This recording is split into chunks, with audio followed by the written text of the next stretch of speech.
Hi hello friends, welcome to Kranthi Ranga's world. ఈరోజు మన recipe చేదు చేదు అంటూ ఎవరు తినకుండా వదిలేసే కాకరకాయతో టేస్టీగా కాకరకాయ కారం ఎలాగో చూసేద్దాం. ఇప్పుడు ముందుగా ప్యాన్ తీసుకుని 2 టేబుల్ స్పూన్ల శనగపప్పు, అలాగే 2 టేబుల్ స్పూన్ల ధనియాలు, 1 టేబుల్ స్పూన్ జీలకర్ర తీసుకుని దూరగా ఇలా వేయించుకోవాలి. ఇవి వేగిపోయిన తర్వాత 10 లేదా 12 ఎండుమిర్చిని కూడా వేసి ఇవి కూడా కొంచెం దూరగా వేయించుకోవాలి.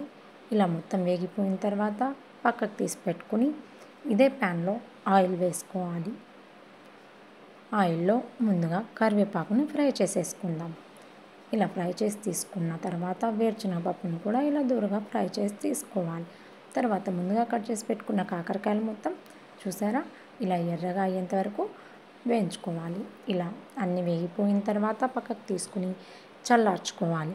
చల్లగా అయిపోయిన ఈ ఇంగ్రీడియంట్స్ మొత్తాన్ని మిక్సీ జార్లో వేసేసుకోవాలి. అన్నీ ఒకేసారి వేసుకుని వీటితో పాటు ఓ చిన్న నిమ్మకాయ సైజ్ అంత చింతపండు, అలాగే 10 వెల్లుల్లి రెబ్బలు, తగినంత ఉప్పును వేసి చాలా ఫైన్గా దీన్ని గ్రైండ్ చేసుకోవాలి. మెత్తగా కాకుండా కచ్చపచ్చాగా చేసుకున్న చాలా టేస్టీగా ఉంటుంది.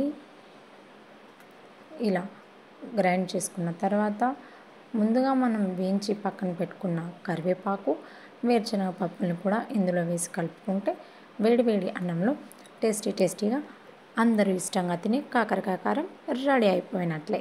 నా వీడియో మీకు నచ్చినట్లయితే లైక్ చేసి సబ్స్క్రైబ్ చేసుకోండి ఫ్రెండ్స్. అలాగే మీ ఫ్యామిలీస్ అండ్ ఫ్రెండ్స్కి షేర్ చేయండి. Thank you for watching.